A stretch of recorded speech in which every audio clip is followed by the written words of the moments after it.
Hello and welcome to the 5th ever episode of Press A to Play Pokemon. So last we left off, we were in Cerulean Cave, which we'll get to in mere moments. Yes, the cave. Cave of Wonders. Cave of Mysteries. Cave of Zubats. Yes. It would have been amazing if I had actually encountered a Zubat while I was saying all that nonsense. But I didn't, and I apologize. But we'll be pressing onwards. I haven't done any grindings off screen since I last left you guys. Hey, a trainer. So everything should be hunky-dory. You have not missed a thing. I mean, you wouldn't miss anything if you hadn't been watching this at all, but let's just move on. Still seeing bug catchers here in the cave, far from home far from their home of Viridian Forest, but you know, whatever. We'll just beat them. Actually, I don't know if we can. Scott, you're just gotta try harder. Gotta sing. Anyways, I have some notes today for what things I wanted to talk about. The first thing was something that I think about every now and then, which is just the remakes of the new games. I mean, the latest one, for 3rd generation, came out not too long ago. I still haven't picked it up, but I do play on it. I feel like I say that a lot for a lot of things, but it's true. It's always true. I do intend to pick them up eventually. But the remake for Gen 1 in particular, as I've mentioned before, Gen 1, well, it definitely means a lot to me. It has its problems. And the same could be said for the remake for Gen 1. It means a lot to me. I played it so much, so ludicrously much. Again, with the paying attention, but it has its problems. I mean, things just like, basically the essential problem with it was that it didn't mesh really. It had all the mechanics from the older games, or mechanics from the newer games. The split, the different fighting mechanics, and different outworld, like overworld mechanics that have been developed in the other games, and those different aesthetics. But it kept a lot from the first game, which I didn't think was necessary and really didn't mesh. I mean, yeah, it was fun to revisit everything almost to a T, but the fact that there were places, like, you could give Pokemon hold items, but there are almost none. Berries are included, and you can find them sometimes just hidden underground, but there's no berry trees, which I think would have been an amazing addition if there was just a couple berry trees around Kanto. Like, that would have been like, oh no, that tree wasn't there before. But for some reason they didn't include it. Now they did have it on the isles, the number isles. I can't remember what they're called. The Sevi Islands? I think that was it. They had them there, and that was more of the more modern setting as opposed to all the kind of anachronisms. Is that how you say it? Is that even the correct term? But yeah, of the mainland. I'm gonna switch to our trusty Beedrill. But yeah, there was just lots of different like inconsistencies and stuff that really bugged me. Just like the inventory, another example. Like, I can't remember quite how it was set up in the other 3rd generation games, Ruby and Sapphire. But I don't like the fact that you have to go into, and I'd love to show you if I wasn't in a trainer battle, you have to go into your key items to get to either your berry pouch, and then from there you have to you can pick whatever you were actually looking for. Same goes with TMs. Well, the TMs had a nice visual look to it. I liked how you actually saw the CDs. and like you interacted with your Pokemon when you used items with them. It was a lot of unnecessary things like that, especially the seeing your Pokemon every time you use an item. As cool as it was, it ended up just being kind of annoying. At least you could skip through it, but it was just another time you had to press A just to get through something. They kind of reintroduced that later in 6th Gen with Pokemon Ami, which it's nice. I mean, you get to interact with your Pokemon and I feel in a much better way because it's more self-contained. Damn it. Fucking crits. It's more self-contained, and if you can access it if you want. Fuck. Well, at least he'll get some XP. It's more self-contained and you can use it if you want to. Whereas that was kind of just forced upon you. One thing I did like with the Gen 1 remakes was the fact that you can press L or R to access a menu that told you the different type advantages and disadvantages. I felt that helped a lot. It was never in another Pokemon game, that L and R help menu. They definitely made that remake incredibly newbie friendly, which on the one hand isn't a bad thing, but it kind of, I don't know, I felt like it kind of watered down the experience, at least for like more experienced players. I found it a little annoying. Oh, like the Teachy TV and well, actually that's all I can remember. The fame thing. Can't remember all these characters because there's so many and they're also important to the story. Well, here's a thing to help you remember, because you really need to look up who Blaine is again. But I feel like I'm ragging on a lot. Even the Savalians, while there was a lot of weird things to them, it was still nice to have a new area to explore. What I didn't like was the way they never mentioned it, and I guess with good reason. And then all of a sudden, I believe it's after you fight Blaine, you get picked up by Bill randomly, suddenly, and get transported to this island, whether you want to or not. And then he just kind of ditches you. With a little, oh, Clefairy. Did we already catch one? I'll try and catch one. Clefairy's pretty cool. Might have to, shall we say, level up Jigglypuff. If you are really uber elites hacks this game, you can get Jigglypuff to evolve into Clefairy. I'm sorry that I said that. That was awful. But anyways, yeah, the Gen 1 remakes, while it had its problems, I generally liked it, and I played the heck out of it. I don't know whether I want to swear on the show or not, but, well, I mean, we should swear on the other one, but whatever. Fuck it, as some would say. But moving on from Gen 1, I really loved Gen 2. Not the remakes, just the original.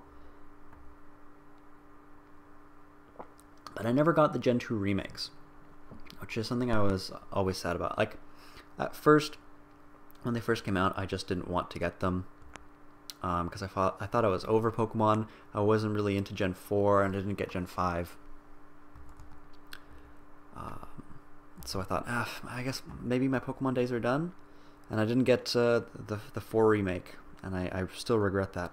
I've tried so hard to find in stores after I'd gotten back into Pokemon, and it was twice that I found it, just accidentally, and I didn't end up getting it because basically financial reasons. I didn't want to be spending that much on games. It was usually when I was in a game store and had just bought another game, and I couldn't really bring myself to buy 2 games that quick, like that much in succession.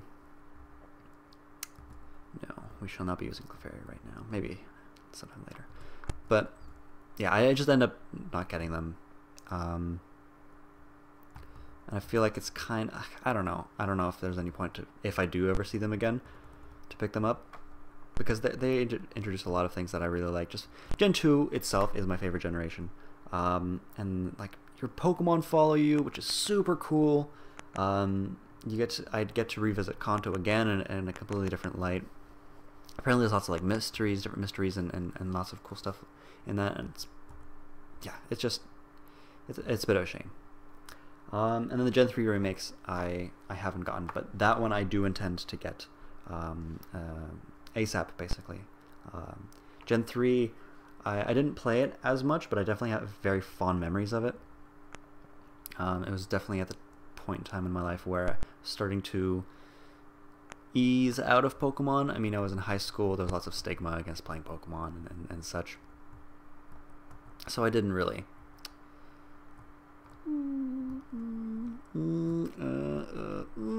Okay. There was lots of stigma about that and stuff, so I didn't end up sticking with it all that much, or playing it all that much. But I still played enough of it for it to give me warm, fuzzy feelings when I think back to it. Oh, Paris. I remember I was playing through Gen 1 recently. Well, not recently, a couple of years ago. This version of it, actually. And I used a Paris. I used a Pokemon that I had never used before, and Paris was one of them. It's surprisingly strong. It's got really good offenses and defense. I was quite surprised by how effective it was. But yeah, Gen 3, it seems cool. I don't know too much about it. I mean, I hear people talk about it all the time, but I haven't actually like seen the game in action. I definitely want to pick it up. Also, secret bases are fun. I want to go back to that game. I want an excuse to go back to it. I mean, I could play Emerald, Sapphire, or whatever. I think I still have my Sapphire copy somewhere. I could definitely go back and play it now, but I'd rather just play a new version of it. I want to see if I can finally beat the Elite Four in it. Something I always really wanted to do. Like after I dropped the game, like, oh no, like I'm right there. I'm literally right in front of the Elite Four. Maybe I'll do it now. And I always like want to try and train up a new team, and I give up. Or at least I put it down and forget about it. But yeah, the remakes are interesting. I like that they're doing them. But as much as I love Gen 1, and I do want them to revisit Kanto, it shouldn't be another remake of the game. Remaking it once, some people already are not the biggest fans of that. No, I don't think we're going to use Paris. We'll see. I want to get out of the cave before I start making Pokemon decisions. I guess fighting people is fun. But yeah, if they do revisit Kanto again, it has to be a new story. I would love if they set it a couple years in the future. Maybe they could like kind of establish the timeline in the Pokemon series, because there is definitely a timeline. I think one of the creators stated that like Gen 1 and 3 happened at the same time, Gen 2 and Gen 4 happened at the same time, and Gen 5 and 6, was it? Or something like that happened in the same time period, which I think is an interesting idea. Ah, frig.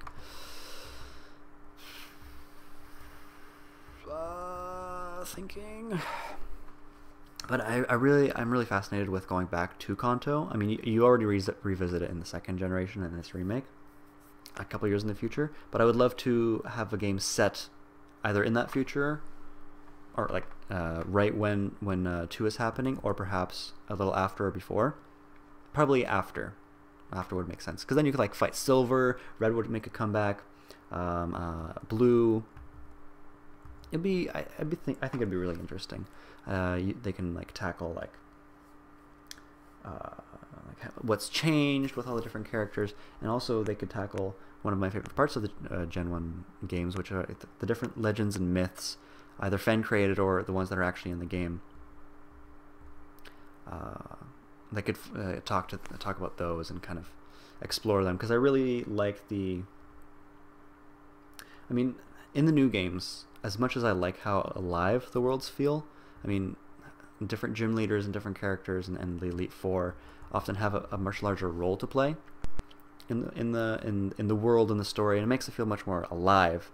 I don't appreciate exactly how cartoony / anime the storylines get. I think they're definitely for young kids, and it's crazy. I mean, in the last game there was a giant laser that gets fired. As cool as the idea of a Pokemon War was, there's just lots of really silly things, and like I would like them to kind of take a step back from that. I really like, as much as stark as the Gen 1 and Gen 2 world is, I do appreciate that style more. It's not quite as silly. It's a little more down to earth. I know there's fantastical creatures spewing water, fire, and electricity at each other, but I don't know. There's something about it that I like. Maybe it's just Gen 1-ism coming out, but I do appreciate the less silliness, less silly aspects. I have not been paying attention to what I've been doing. I'm sorry. Yeah, I mean, I think that's all that I have to say on the topic. One last thing that I did want to mention was the legendaries from Gen 1. God damn, they're so cool, and all the legends around them, like Mew and Mewtwo, and like the fact that he was created, and that whole mansion sequence of going around and picking up all this lore was really fun. And the fact that in Gen 3, Gen 4 was the old map quest, I believe it's called, where Mr. Briny takes you, if you get this map, which was an event given out, I believe only in Japan. Mr. Briny takes you to an island, and you find a sign, and like it's all faded, and you can only make out some of the words, and at the end it's signed by somebody whose name ends in G, and many fans speculate that this is Mr. Fuji, who I believe is either speculated or confirmed. No, it's confirmed that he was working on the Mewtwo project. That he was one of the ones that helped. He found Mew and was part of the project to clone him. Which is... Oh, it's a trainer. Whoops. Don't be a thief. I'm sorry. I actually feel bad that I did that.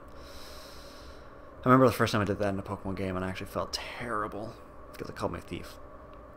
But yeah, just the whole stuff like that. The finding Mew, where Mr. Fuji found him, and just super cool. Whereas as opposed to some of the later gens, especially with the event Pokemon finding legendaries, it's just like, here you go, here's the legendary. You can use a Pokeball to catch him, and it will take you literally 3 turns to defeat or catch this Pokemon. Kind of ruins it for me. But I think I've babbled on long enough. I'm trying to shorten the videos, but it is surprisingly hard once I get going to stop rambling. Yes, please leave your comments or suggestions below. I would love to hear about what you have to think about what kind of remakes do you want to see.